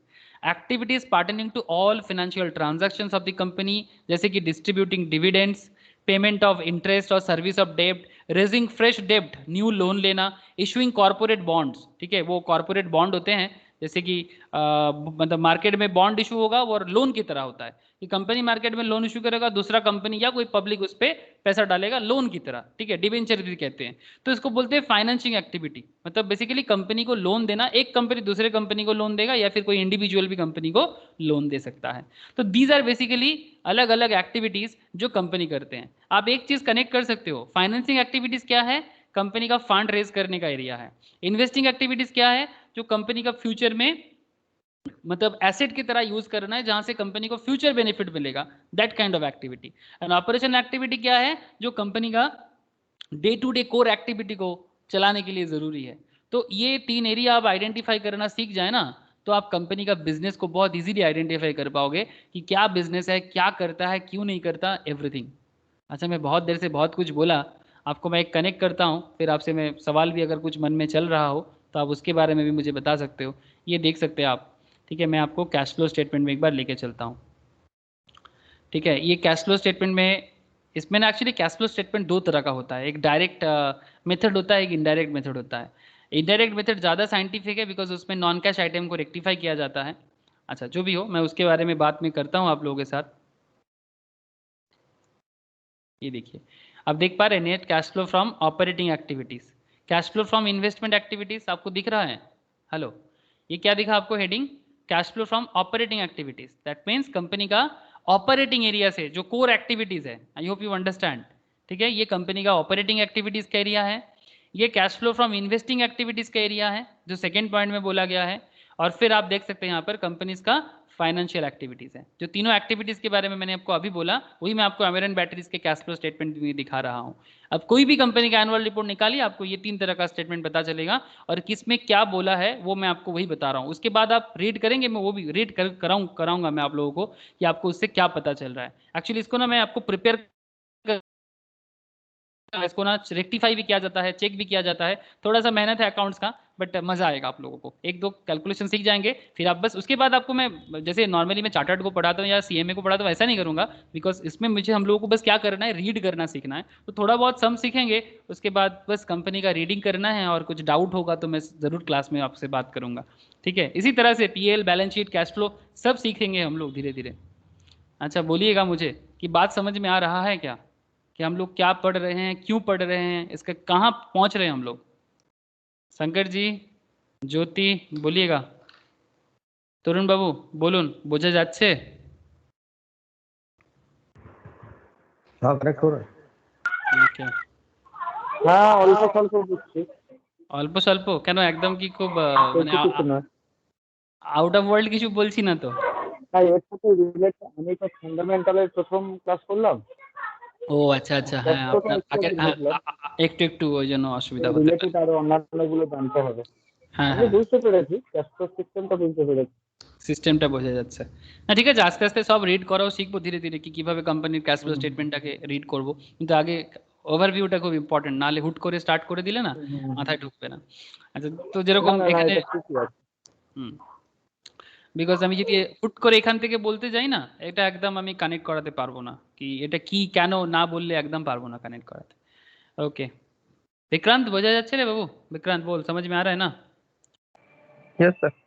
Okay, अच्छा, तो थोड़ा सा मैं आपको और डिटेल्स में लेके चलता हूँ। जैसे अगर हमें आइडेंटिफाई करना सीखना है, ठीक है, तो आप देख सकते हैं मैं आपको अभी एक एक एक्टिविटीज़ जो है ना कंपनी का, वो मैं आपको अंडरस्टैंड करना सिखाऊंगा थोड़ा सा, कि आप यहाँ से क्या समझ पाएंगे, कि आप ना रीड करके समझ सकते हैं कि अच्छा ये कौन सा एक्टिविटी है, ठीक है। तो अगर आप ये समझ गए ना, तो आप कंपनी का बिजनेस को रीड करके अब उसके बारे में ना फटाफट ना सोच पाएंगे, अच्छा इसके यहाँ पर इतना कैश चला गया, इसमें यहाँ पर इतना कैश चला गया। ऐसे देखिए, ये जैसे मैं जितना जल्दी बोल रहा हूँ ना, इतना जल्दी रियल में आप अप्लाई नहीं कर पाएंगे, धीरे धीरे बनेगा। लेकिन पहले धीरे धीरे इसका ABCD पहले सीख रहे हैं ना, तो ABCD में आगे बात करते हैं। जैसे display advertisement to attract new customers, क्या लगता है आप लोगों को, ये ऑपरेटिंग एक्टिविटीज ही होना चाहिए ना? कंपनी जो टीवी में एडवर्टाइजमेंट दे रहा है न्यू कस्टमर्स के लिए, तो ये जो एडवर्टाइजमेंट के लिए कंपनी खर्चा करता है, ये कंपनी का किस तरह का एक्सपेंसेस है? Hello, operating expenses. Operating expenses है। कंपनी अपना बिजनेस को डे टू डे ऑपरेट करेगा, इसके लिए कंपनी एक्सपेंस कर रहा है, ठीक है। अच्छा, hire fitness instructor to help customers with their fitness workout, this is also operating activities. Read करके ही आपके दिमाग में आ जाएगा, कॉमन सेंस से ही जनरेट हो सकता है, ठीक है। जरूरी नहीं, ऐसे मैं बोलता हूँ ना कि मतलब मेरा पर्सनल मानना है कि जरूरी नहीं कि हर कोई चार्टर्ड अकाउंटेंट बने, बट ये चार्टर्ड अकाउंटेंट जो करता है ना, ये इंसान चाहे ना अपने लाइफ में इसको सीरियसली सीख सकता है। जैसे मैं तो ये भी मानता हूँ कि जो टेक्नोलॉजिकल एरियाज है, उसमें भी कोई भी आम इंसान, जो न्यू एजुकेशन पॉलिसी का बात कर रहा था विक्रांत, कि किसी भी फील्ड से आप किसी भी फील्ड में जा सकते हो, ठीक है। इसके लिए इंटरेस्ट का जरूरत है, क्या विक्रांत, बात सही कि नहीं? Yes sir. हाँ, ये न्यू एजुकेशन पॉलिसी में बोला है कि आपको, आप किसी भी फील्ड से किसी भी फील्ड में जा सकते हो। हाँ, इसमें बहुत सारा डिबेट हो सकता है। जैसे इंजीनियरिंग पढ़ने के लिए आप अगर फ्यूचर में सोचते हो कि मुझे इंजीनियरिंग करना है, लेकिन आप आर्ट्स बैकग्राउंड से हो या कॉमर्स बैकग्राउंड से हो, तो आप कर सकते हो। जो न्यू एजुकेशन पॉलिसी आपको वो मौका देता है। जैसे पुराना एजुकेशन पॉलिसी क्या करता था, हमें एक जगह में ना कंट्रोल कर लेता था कि अच्छा आपका फिजिक्स नहीं था तो आप नहीं पढ़ सकते। ये बात भी सही है कि विदाउट फिजिक्स अब वो बंदा इंजीनियरिंग करेगा कैसे? नहीं कर सकता, ठीक है, बट सीखना पड़ेगा। तो उसके लिए कुछ भी प्राइमरी लेवल में बनाना पड़ेगा कि भाई पहले इसका एंट्रेंस क्रैक करो। तो जो आप शायद आप पहले अपने आप को आइडेंटिफाई नहीं कर पाए थे, तो इसका मतलब ये थोड़ी ना है। अच्छा, हमारे देश में ना एजुकेशनल काउंसलिंग का बड़ा प्रॉब्लम है। लोगों को पता ही नहीं चलता वो क्या बन सकता है, क्या कर सकता है। It's very very big big gap. कि मुझे पर्सनली मैं देखा हूँ कि मेरे अपने लाइफ में भी मैं देखा कि काउंसिल करने के लिए कोई नहीं है। किसी का टैलेंट को जो आइडेंटिफाई करना है उसके लिए भी प्रॉपर लोग नहीं मिलता। टीचर्स भी प्रॉपर गाइड नहीं कर पाते स्कूल लेवल्स में। इवन टीचर्स उतना मेहनत ही नहीं करता मैं देखा हूँ। तो बहुत कम स्टूडेंट्स ऐसे होते हैं जो बहुत ही मतलब जिसका दिमाग भी अच्छे होते हैं, अच्छे फैमिली से बिलोंग करते हैं, तो शायद अच्छा करियर अपॉर्चुनिटीज चूज कर ले। बट मैक्सिमम 90% के लिए तो मैं देखता हूँ कि उनके लिए एकदम अपॉर्चुनिटी नहीं है। तो अगर मानिए कि फ्यूचर में जब उसको एजुकेशन मिला और फ्यूचर में जाके उसको लग रहा है कि नहीं मैं ये बन सकता था, तो वो अपॉर्चुनिटी उसको मिलना चाहिए। लेकिन ये अपॉर्चुनिटी तो मिलेगा, लेकिन उसके लिए उसको मेहनत भी करना होगा। कम से कम ओपन तो डोर तो ओपन रखे। जो करेंट एजुकेशन सिस्टम, मैथ्स नहीं था तब तो नहीं पढ़ सकते, साइंस नहीं था तब तो नहीं पढ़ सकते, कॉमर्स नहीं था तब तो नहीं पढ़ सकते। ये अच्छा बात नहीं। जैसे चार्टर्ड अकाउंटेंसी का पढ़ाई में सबके लिए द्वार ओपन है। जैसे मैं, बहुत सारे लोग ऐसे होते हैं जो साइंस बैकग्राउंड से या आर्ट्स बैकग्राउंड से होते हैं। जैसे कि मैम भी है, वो साइंस बैकग्राउंड से आके सीए किया। आप लोग जानते हो मैम को, मिसेस को। तो बेसिकली जरूरी नहीं कि सब कोई साइंस से या आर्ट से पढ़ के, मतलब कॉमर्स पढ़ के ही ये सब पढ़ने आए। लेकिन मानिए कि अगर कोई साइंस है या आर्ट से है, तो क्या वो आगे नहीं पढ़ सकता? तो सीए हो या सीएमए हो या कंपनी सेक्रेटरीज हो, पार्लियामेंट का जो भी पढ़ाई है ये ओपन करके रखा है कि ठीक है आप आके पढ़ सकते हो। लेकिन प्रॉब्लम है, साइंस वाले को तो कॉमर्स का बेसिक कुछ भी नहीं पता। तो क्या करना पड़ेगा? मेहनत करना पड़ेगा। जो बैक है, मतलब जो लैग है, उसको पहले कवर कीजिए, फिर आइए। अगर दम है, इतना इच्छा है, तो आप कर सकते हो। लेकिन अगर हम पहले ही बोल दें नहीं नहीं आप कॉमर्स से नहीं हो तो आप सीए नहीं कर सकते, ये तो पहले ही हम डोर क्लोज कर रहे हैं। मतलब माइंड को ओपन हो रहा है पर माइंड को ओपन होने नहीं देंगे। तो अगर एजुकेशन सिस्टम बोलता है कि ओपन करेंगे, तो क्या प्रॉब्लम है इसमें? बहुत लोग बोल रहे हैं कि फिजिक्स मैंडेटरी करना चाहिए। अरे ठीक है, मैंडेटरी करना चाहिए, बट आप बात को तो समझो कि वो उसको थोड़ा ओपन माइंड में पढ़ने दो। ये रविन्द्रनाथ टैगोर का बड़ा फेमस पढ़ाई का सिस्टम है वो गाने, उसका एक बहुत फेमस पोइट्री भी आई थिंक अभी ऑल नो, वो चित्तो जेथा भय शून्य, मतलब where the mind is without fear, where the, आगे का मैं भूल गया, बट बंगाली में कुछ ऐसा है कि चित्तो जेथा भय शून्य उच्चो जेथा सिर, ज्ञान जेथा मुक्तो जेथा गृहेर प्राचीर। तो बेसिकली मतलब ओपन माइंड में पढ़ाई होना चाहिए, जबरदस्ती नहीं। फ्यूचर में उसको लगेगा तो करेगा। तो बेसिकली वही है मैं बोलना चाहता हूँ कि हम लोग किसी भी पॉइंट में जाके किसी भी चीज़ को सीख सकते हैं। मतलब it's all depend on us कि हम लोग सीखना चाहते कि नहीं चाहते। क्या शंकर जी, गलत बोला क्या? नहीं, करेक्ट है। नहीं, एक्चुअली ये तो पर्सनल ओपिनियन है, इसलिए मैं पूछ लेता हूँ, पता नहीं चलता। तरुण बाबू को भूल बोल नाम लगे। না না, একেবারে ঠিক কথাই বলেছেন। এত বেশি বন্ডেজটাতে কি হচ্ছে না, এই যে চায়না টায়না আমাদের থেকে যাতে এগিয়ে যাচ্ছে, এদের মেন প্রবলেমটা এইখানেই। ওরা আমাদেরকে মাত দিয়ে দিচ্ছে এই জায়গাটাতেই। আমরা শুধু পড়িয়ে যাচ্ছি, কোনো কারণ খুঁজে পাচ্ছি না। रास्ताয় चलते गए शुद्ध बीएड कॉलेज देखते भाई, सीरियसली। मतलब हिंदी में बोलता हूँ, बहुत लोग हैं जो बंगाली नहीं समझ पाता। मैं, आप नेशनल हाईवेज लेके कहीं पर भी किसी भी डिस्ट्रिक्ट लेवल में थोड़ा सा भी मूवमेंट कीजिए, आप देखिएगा रास्ते में ना बड़ा बड़ा कॉलेज आपको दिखेगा, बट आप थोड़ा सा आंख लगाइए वो क्या कॉलेज है, ये जस्ट से बीएड कॉलेज है। मुझे समझ में नहीं आता इतना बीएड कॉलेज का क्या काम है। मतलब I am not against BEd, मतलब बैचलर इन एजुकेशन जो स्पेशली टीचिंग के लिए चाहिए होता है। एक्चुअली सभी कोई टीचर बनेगा हमारे देश में स्पेशली इन बंगाल। मतलब इतना टीचर्स का जगह भी नहीं है, लेकिन सबको बीएड करना है और सब उसी पे लाइन लगा के रखा है। बीएड करना है, फिर एसएससी में बैठना है, और गवर्नमेंट एसएससी निकालते ही नहीं है। उसमें थोड़ा सा कुछ पैरा पैरा टीचर्स हो जाए, कोई थोड़ा सा ये हो जाए, मतलब एक ही व्यू है और कोई चीज़ दिखता ही नहीं है। पता नहीं चलता। ये पॉइंट ऑफ व्यू से क्या होगा आई डोंट नो। मैं तो रास्ते में जब भी जाता हूँ थोड़ा सा कोई गांव साइड में अचानक से दिखता है बहुत बड़ा बिल्डिंग, क्या है, अरे ये तो बीएड कॉलेज है। मतलब कुछ तो रियलिटी होना चाहिए ना। इतना लोग टीचर बन भी नहीं पाएगा बिकॉज इतना रिक्वायरमेंट भी नहीं होता। Don't know.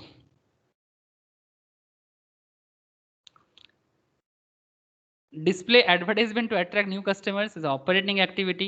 Hire fitness instructor, operating activity. Buy new fitness equipment to replace worn out equipment, again operating activity. Seek a short term loan from bankers, financing activity. पैसा चाहिए। फाइनेंस का मतलब ही होता है, what is the meaning of finance? Finance का basic मतलब होता है procurement of funds. The basic meaning of finance एकदम लेमैन की लैंग्वेज में अगर बोला जाए, that is procurement of fund. पैसा चाहिए बिजनेस करने के लिए, प्रोक्योर करना पड़ेगा, जुगाड़। इन बंगाली एंड हिंदी में बोले तो जुगाड़ या जुगाड़ू होना।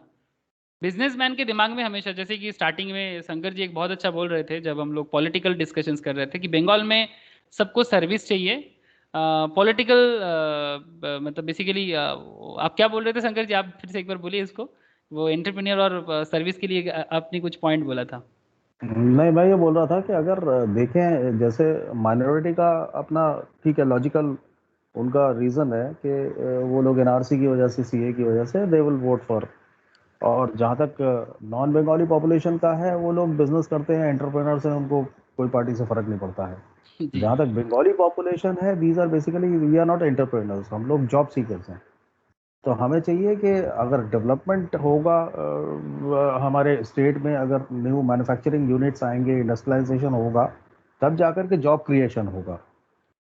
तो यस हम लोगों को बेसिकली जो वोटिंग या जो पार्टी को प्रेफर करना चाहिए जो हमारे लिए जॉब क्रिएशन कर सकते कर एज ए सकता है मे बंगाली बी एज मतलब बंगाल का प्रॉब्लम के लिए, हाँ कम्युनिटी के लिए। तो बेसिकली वही जगह पे आप मतलब हम लोग गलती कर दिए इस बार लेकिन वही मैं बोल रहा था कि जो प्रोक्योरमेंट का जो कॉन्सेप्ट है, इसलिए मैं इस बात को उठाया।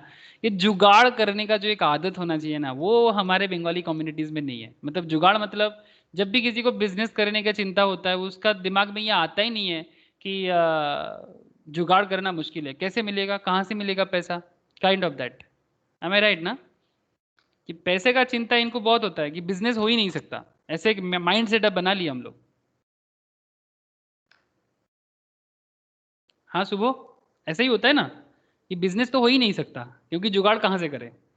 बट वही चीज़ अगर जो लोग बिजनेस मेंटेलिटीज के साथ रहते हैं, अल्टीमेटली एक चीज़ हम लोग भूल जाते हैं कि बिजनेस नहीं बिल्ड होगा तो जॉब क्रिएट हो ही नहीं सकता।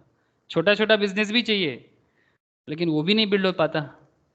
तो ये प्रोक्योरमेंट का जो कॉन्सेप्ट है ये बहुत इंपॉर्टेंट है फाइनेंस में, कि पैसा का जुगाड़ करना, चाहे कहीं से भी करे, कैसे करे, डोंट नो। ठीक है, साम दाम दंड भेद, बट हमें चाहिए पैसा। Issue of certificate deposits for raising funds, issue of new shares, few known friend to raise funds, angel investors. Again वही मैं बोल रहा था एक्चुअली कि कुछ सर्टिफिकेट ऑफ डिपॉजिट्स के थ्रू से लेना पड़े, कुछ दोस्तों से पटाके लेना पड़े, कुछ माँ बापा को पटाके हो या दोस्तों के माँ बापा को पटाके हो, पैसा चाहिए। दोस्तों का माँ बाप बोल के याद आया आप हमें, आप लोग इस कंपनी के बारे में ज़रूर सुने होंगे, इमामी नाम सुने हैं ना? है दादा। हाँ, इमामी कोलकाता बेस्ड कंपनी है, जानते होंगे शायद। इनका जो दो ओनर है, दोनों का नाम सेम है, बस थोड़ा टाइटल अलग है, राधेश्याम अग्रवाल एंड राधेश्याम गोयनका। दोनों ही कोलकाता से है। ये देखिए आप, इमामी ग्रुप, इसका हेडक्वार्टर अभी भी इवन रोशनी तू तो जरूर जानता होगा बिकॉज रूबी में इसका हेडक्वार्टर है ना, ऑफिस। है दादा। है दादा। इमामी का कहानी कुछ ऐसा है, ये जो दोनों इनका जो ओनर है राधेश्याम गोयनका एंड राधेश्याम अग्रवाल, ये दोनों कोलकाता में, एक जन एमकॉम पढ़ रहा था सिटी कॉलेज में और एक जन चार्टर्ड अकाउंटेंट बना था। तो बन तो रहा था, काफ़ी पुराना बात है। तो इनका जो कहानी है कि एक जन का पापा उतना पैसा वाला नहीं था, दूसरे का पापा थोड़ा पैसा वाला था। तो लेकिन जो पैसा वाला था वो पैसा नहीं देना चाहता था, लेकिन जिसके पास थोड़ा कम पैसा था वो लोग चाहते थे कि ये लोग कुछ करे। तो वो 20,000 दिया था इन लोगों को बिजनेस करने के लिए। वो 20,000 दिया था बिजनेस करने के लिए, थोड़ा पुराना बात है, आप लोग देख सकते हैं 1974 में ये बिजनेस बना था, 47 ईयर्स एगो। इसका मतलब वो लोग जब हार्डली 2022 के थे उस टाइम का बात कर रहा हूँ मैं। अभी इन लोगों का दोनों का एज अच्छा खासा हो गया है। तो ये जो राधेश्याम अग्रवाल का मैं बात कर रहा हूँ या राधेश्याम गोयनका का बात कर रहा हूँ, ठीक है, आप देख सकते हैं, मैं थोड़ा सा इनके ऊपर स्टडी कर रहा था इमामी का, तो भी मैं देख रहा था कि ये 20,000 लेके इनको क्या ओपन किया था जानते हैं आप लोग? ये 20,000 से ना कुंदन का दुकान ओपन किया था, वो चूड़ी कुंदन या जो लड़की लोगों के लिए जो बेसिकली अलग अलग जो ज्वेलरीज वगैरह जंक ज्वेलरीज होते हैं ना, वो बड़ा बाजार के आसपास में ठेला लगाया था, काफी पुराना बात है। तो इस तरह का बिजनेस मॉडल से तो पहला बिजनेस इन लोग फेलियर हो गया था, लेकिन ये 20,000 इन लोग जुगाड़ किया था। एक दोस्त ने बोला था करेंगे, लेकिन फेलियर हो गया था, लॉस खा गया था। फिर 20,000 जब फेलियर हो गया ना, उस जमाने में 20,000 कम नहीं है कोई एक, मतलब उस जमाने, मतलब आज से आप सोच सकते हैं कि 1974 में इमामी बना, मतलब उससे भी पहले का बात कर रहा हूं मैं, 60s के अराउंड के आसपास बात कर रहा हूँ, 60-65 के आसपास 20,000 लॉस हो गया था। फिर अगेन उनका जो पेरेंट्स थे, जिनका पेरेंट्स मुझे एग्जैक्टली किसका पेरेंट्स मुझे याद नहीं है, तो वो फिर से 20,000 दिया, बोले तुम लोग कर सकते हो, करके दिखाओ। एमजी रोड पे दुकान लगाया था और फिर उन लोगों को प्रॉफिट किया था। फिर धीरे धीरे तो बाकी काम ऐसे ही हो गया। तो ये जो बिलीव सिस्टम है ना, ये बिलीव सिस्टम बहुत जरूरी है कि हम कर सकते हैं, हमसे हो सकता है। आज कोलकाता में मारवाड़ी बिजनेसमैन इतना फेमस बन रहा है और इतना ज़्यादा कंट्रोलिंग है इनके हाथ में, ऐसे ही नहीं है, बिकॉज उनका कल्चर जो है कि हम लोग कर सकते हैं। अब बाद में हम लोग बस ऐसे बोलते हैं कि 2 नंबर ही कर रहा है, 1 नंबर ही कर रहा है, ये तो बस हम लोग का जेलसी है। लेकिन अल्टीमेटली कर तो रहा है ना। जैसे मुंबई में देखे तो गुजरातीज एंड कोलकाता में देखे तो मारवाड़ीज, इवन बाकी रेस्ट ऑफ इंडिया के अलग अलग कोने में मारवाड़ी और गुजराती का एक पूरा एम्पायर बना के रखा है हर जगह में। ये इनका कल्चर पे है। तो थोड़ा बहुत कल्चर मुझे लगता है कि जैसे वेस्ट बंगाल में चंद्रशेखर घोष ने दिखाया, जैसे बंगालीज भी बिजनेस कर सकता है, ये चंद्रशेखर घोष प्रूफ करके दिखाया, यस वी कैन।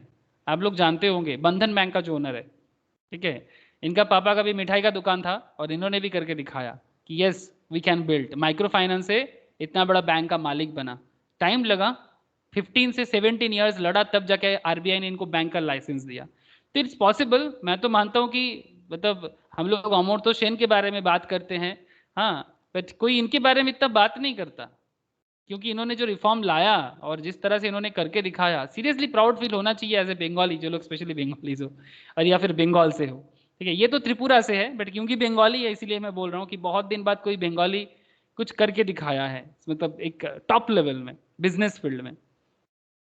तो जुगाड़ का बात से मैं इतना सारा बात कर लिया कि जुगाड़ फाइनेंस, ठीक है, तो दोस्त से जुगाड़ करो, बैंक से certificate of deposits low. Financing activities बहुत इंपॉर्टेंट है बिजनेस के लिए। तो कोई भी बिजनेस कहाँ से फाइनेंस कर रहा है हमें आइडेंटिफाई करना पड़ेगा। ये एक्चुअली कंपनी का जब भी स्टेटमेंट चेक करेंगे ना, हम लोग डिटेल्स देख सकते हैं। Invest in startup companies working towards innovative fitness regime, ये इन्वेस्टमेंट एक्टिविटीज है। पार्क एक्सेस मनी एफडी में इन्वेस्टमेंट एक्टिविटीज है। Investing in A building coming up in neighbourhood, ये भी इन्वेस्टमेंट एक्टिविटीज है। अपग्रेड द साउंड सिस्टम, ये operating activities है। तो ये हर बिजनेस का है, ये आपको हर बिजनेस में पता चलेगा। आप एमआरएन का चेक करेंगे ना, आपको वहाँ पर भी पता चलेगा। आप बस आइडेंटिफाई कीजिएगा, मैं आपको सिखाऊंगा नेक्स्ट क्लास में, मैं आपको इसका कैलकुलेशंस भी सिखाऊंगा कि किस तरह से हम लोग इसको कैलकुलेट कर सकते हैं। Now think about cash moving in out and company and its impact on the cash balance. Each activity that the company undertakes has an impact on cash. For example, upgrade the sound system for a better workout experience means company has to pay money towards the purchase of a new sound system, hence the cash balance decrease. Also, it is interesting note that new sound system itself will be treated as company's asset. Keeping this in perspective, we will understand with a few example. देखिए यही मैं last point discuss करूंगा आज, आपको मैं बस थोड़ा सा जल्दी से बोल दूंगा, फिनिशिंग लैप में है आज के क्लास में। तो आप जस्ट देखिए, ऑपरेटिंग एक्टिविटीज में जब हम लोग बात कर रहे थे, एक्सपेंडिचर टुवर्ड्स एडवर्टाइजमेंट, आप एक्सपेंडिचर कर रहे हो एडवर्टाइजमेंट के लिए, ये आपका कैश बैलेंस को क्या करेगा? हाँ विक्रांत, जब हम लोग एडवर्टाइजमेंट के लिए एक्सपेंस करेंगे, हमारा कैश बैलेंस को क्या होगा? प्लीज बोलना। कम होगा, डिक्रीज करेगा, कम हो जाएगा। लेकिन एडवर्टाइजमेंट मेरा एसेट्स है, इसको ऐसे तो ये एक तरफ का फ्यूचर में हमें रिटर्न देगा, ये एसेट है, treated as an asset as it increase the brand value, because आप एडवर्टाइजमेंट करोगे तो इसमें आपका ब्रांड वैल्यू क्रिएट होता है, ठीक है, इसमें आपका ब्रांड वैल्यू क्रिएट होता है, तो ये आपका एसेट इसलिए बन जाता है, ठीक है। एक्सपेंडिचर टुवर्ड्स न्यू रिक्रूट्स, ठीक है, आप न्यू रिक्रूट्स करते हो, जैसे कि वो किसी को ट्रेनिंग के लिए रखते हो, ये भी आपका कैश को डिक्रीज कराएगा, but treated as an asset as it increases the company's intellectual capital. जैसे रिसेंटली इन्फोसिस या टीसीएस ने बोला कि वो बहुत सारा लोगों को जॉब देगा, वो भी इंटेलेक्चुअल लेवल में काफी अपग्रेडेशंस कर रहा है। क्यों? बिकॉज फ्यूचर दिख रहा है टीसीएस को, इन्फोसिस को, टेक महिंद्रा को, आईटी सेक्टर्स में बहुत जॉब क्रिएट हो रहा है, रिसेंटली वो लोग अनाउंस भी किया, और बहुत सारे लोगों को बिठा भी दिया, बिकॉज जो लोग अपग्रेड नहीं करता वो लोगों को बिठा दिया, ठीक है। और कुछ न्यू फ्रेश नॉलेजेबल लोग चाहिए उन लोगों को, तो इसलिए वो लोग जॉब के पीछे काफी मतलब न्यू रिक्रूटमेंट के लिए सोच रहा है। तो लोग सोचते हैं कि खर्चा बढ़ेगा, लेकिन खर्चा बढ़ेगा तो क्या हुआ, इंटेलेक्चुअल प्रॉपर्टी भी बढ़ेगा। एक्सपेंडिचर टुवर्ड्स न्यू इक्विपमेंट, इसमें भी कैश डिक्रीज करेगा, लेकिन ये भी एसेट्स है, बिकॉज न्यू इक्विपमेंट जो है वो कंपनी का एसेट्स है, ठीक है। तो इस तरह से कैश के साथ साथ आप एसेट और लाइबिलिटीज का भी कॉन्सेप्ट दिख रहे हैं कि आप लोग कैसे डेवलप कर सकते हैं, ठीक है। कि कैश आना जाना अपने जगह में, एसेट का एक इंक्रीज डिक्रीज होना अपने जगह में, इसका चेकिंग तो बैलेंस शीट में कर पाएंगे। एक्सपेंडिचर टुवर्ड्स न्यू इक्विपमेंट समझ गए। फिक्स एसेट्स, लोन मीन्स, अच्छा ये देखिए financing activity, F A means यहाँ पर financing activity, O A means operating activity, loan means cash inflow to business. Loan लिए तो क्या करने के लिए, बिजनेस में कैश का इनफ्लो करना है, आपका कैश क्या हो जाएगा, इंक्रीज करेगा, लेकिन साथ में आपका लाइबिलिटी भी लेके आएगा, बिकॉज आपको इसका इंटरेस्ट रिपे करना है। डिपॉजिट वाया कॉमर्शियल डिपॉजिट या सर्टिफिकेट ऑफ डिपॉजिट, कैश का इनफ्लो अगेन हो रहा है, लेकिन साथ में ये भी आपका लाइबिलिटी को बढ़ा रहा है। जब जब इंक्रीज हो रहा है कैश, तब तक आप देख सकते हैं फाइनेंसिंग एक्टिविटीज के थ्रू से, फाइनेंसिंग एक्टिविटीज जब जब आपका हो रहा है तब तक आपका लाइबिलिटी भी बढ़ रहा है।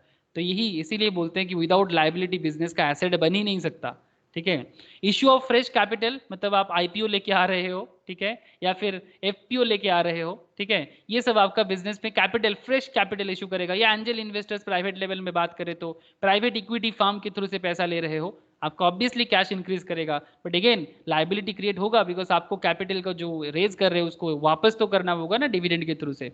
तो दिस इज हाउ बिजनेस का कैश का आना जाना बिजनेस पे इंपैक्ट डालता है। साथ में आप इन्वेस्टमेंट भी देख लो एक बार, आप जब स्टार्टअप में इन्वेस्ट कर रहे हो आपका कैश डिक्रीज करेगा, बट आपका एसेट बढ़ेगा। जब आप एफडी में पैसा को पार्क करते हो, आपका पैसा आपके बिजनेस से चला जाएगा, डिक्रीज करेगा, लेकिन आपका कैश हेंस कंसीडर्ड, आपका कैश इक्विवेलेंट टू कैश है, तो कैश इंक्रीज करेगा। कैश तो बिजनेस की नहीं एसेट है जो फ्यूचर पे काम आएगा आपका। सिमिलरली जब आप बिल्डिंग में इन्वेस्ट करते हो, वो आपका एसेट को, कैश को डिक्रीज करेगा, बट आपका gross block that is asset increase करेगा बिजनेस पे। सिमिलरली जब आप साउंड सिस्टम को खरीद रहे हो, इंप्रूव कर रहे हो, वो भी आपका कैश को डिक्रीज करेगा, बट अगेन आपका एसेट बढ़ रहा है।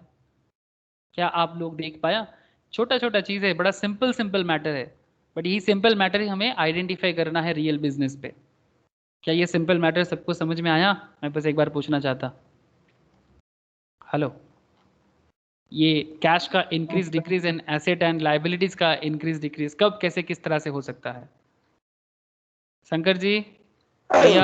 हाँ, बेसिकली ये अंडरस्टैंड किया हमने कि इन्वेस्टमेंट एक्टिविटी करते हैं तो एसेट क्रिएट होता है, यस, फाइनेंसिंग एक्टिविटी में लायबिलिटी क्रिएट होता है जी। और ऑपरेटिंग एक्टिविटीज डिपेंड करता है, ठीक है। अगर नॉर्मली ऑपरेटिंग में डिक्रीज ही होता है कैश का बैलेंस, साथ में एसेट्स भी आता है साथ साथ में। तो ये एसेट भी चेक कर सकते हैं बैलेंस शीट में जाके, मतलब ये सब हम लोग एक्चुअली क्रॉस मैचिंग कर सकते हैं। तो वो सब भी आगे आगे देखेंगे कि किस तरह से हम लोग कैश फ्लो, मतलब लास्ट में एक चीज़ होगा ऐसे एक एक करके, जैसे पीएल बैलेंस शीट ऐसे किसी लोगों ने सीख लिया, तो लास्ट में क्या करेंगे ना, PL balance sheet and cash flow सबको कनेक्ट करना भी होगा। एक एक स्टेटमेंट ना सब एक दूसरे से कनेक्टेड है। Cash flow is connected with PL, PL is connected with balance sheet is connected with cash flow, सब एक दूसरे से कनेक्टेड है। तो ये एरिया भी हम लोगों को समझना पड़ेगा, ठीक है। तो ये सब मैंने आप लोगों को बताया। अल्टीमेटली कंपनी का कैश फ्लो होता है ना, उसका अगर मैं आपको सिंपल बताऊं, net cash flow from operating activities plus net cash flow from investing activities plus net cash flow from financing activities, वो तीनों मिलके बनता है कंपनी का cash flow of the company. आगे आगे कैश फ्लो रीड कर, मतलब बिल्ड करना भी सीखेंगे, तो बिल्ड करना सीख जाएंगे ना, तो रीड करना भी सीख जाएंगे। नेक्स्ट दिन मैं सम्स कराऊंगा आप लोगों को, नेक्स्ट दिन लिखना पड़ेगा थोड़ा सा, तो मैं नेक्स्ट दिन थोड़ा सा आप लोगों को नोट्स भी लिखाऊंगा और कैलकुलेशन भी सिखाऊंगा, और फिर जाके एमरन हो या किसी भी कंपनी का कैश फ्लो स्टेटमेंट रीड करेंगे। ओके, ये जैसे कि आप देख पा रहे हैं, उसके बाद वो रीड करके क्या समझ में आता है उस पर्टिकुलर कंपनी का, वो भी बात करेंगे। आई होप कि इतना आज ओके है। नेक्स्ट दिन आगे आगे और बात को बढ़ाएंगे। समझ में आया तो बोलिए।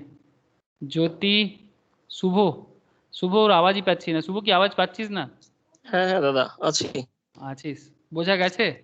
হ্যাঁ, পুরনো জিনিস পুরনো জিনিস, এক্স্যাক্টলি। আগেও পড়েছিস, আবার পড়তে হবে। রিপিট হচ্ছে, ভালো মনে পড়ছে। Exactly exactly. অবশ্যই দাদা, রিয়া, হার্ডকোর নলেজ দরকার আমার। एग्जैक्टली। हाँ सर एकदम क्लियर है। एकदम। ज्योति क्लियर है ना बाबू? Yes sir. ओके ज्योति ठीक है। विक्रांत बोझा गया, विक्रांत को समझ में आया तो बहुत अच्छा रहेगा, yes sir. Because Vikrant science से है, बाकी लोग तो कॉमर्स बैकग्राउंड से है। यहाँ पर तरुण बाबू भी नॉन कॉमर्स है, I know, and Shankar ji is also from science background. Yes, तो साइंस कॉमर्स मिलके ही है, बट अल्टीमेटली सबको समझ में आया।